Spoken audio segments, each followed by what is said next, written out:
नमस्कार जय जगन्नाथ मु चिंकी आपण मानक बहुत बहुत स्वागत करुच्ची मो चैनल को।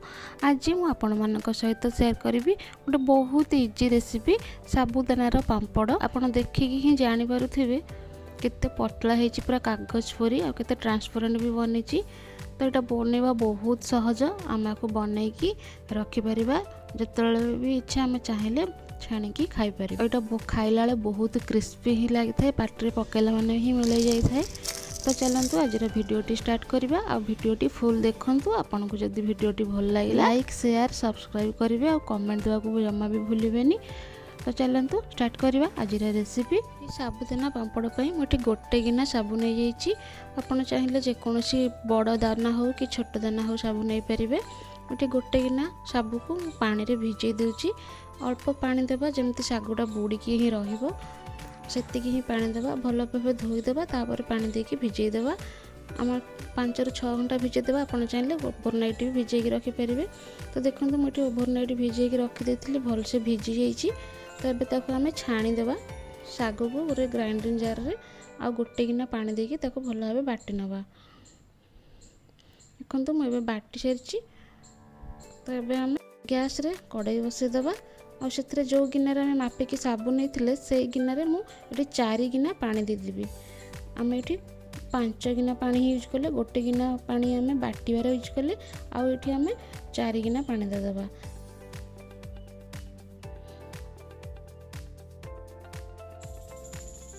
एबे से आम सागु बटा को ऐड कर नवा आ ताको लगातार आम गोलाई चलवा तले जमती न लगे आ गोटा गोटा न रहिबो।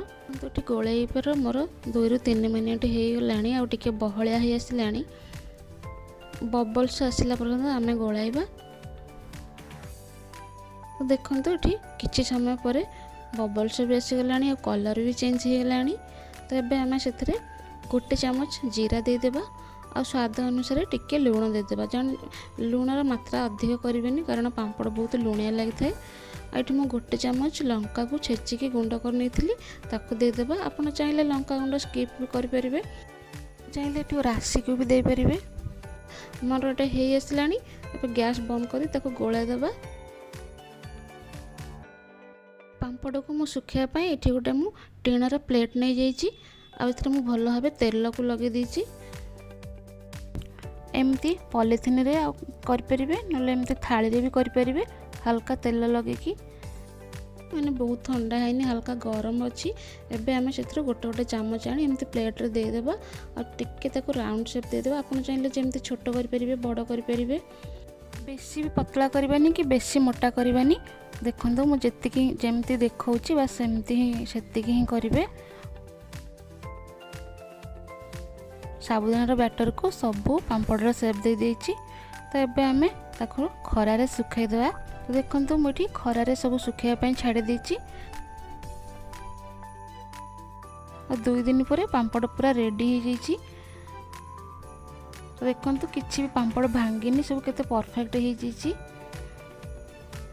मु आपन को छाणिकी भी देखौछि।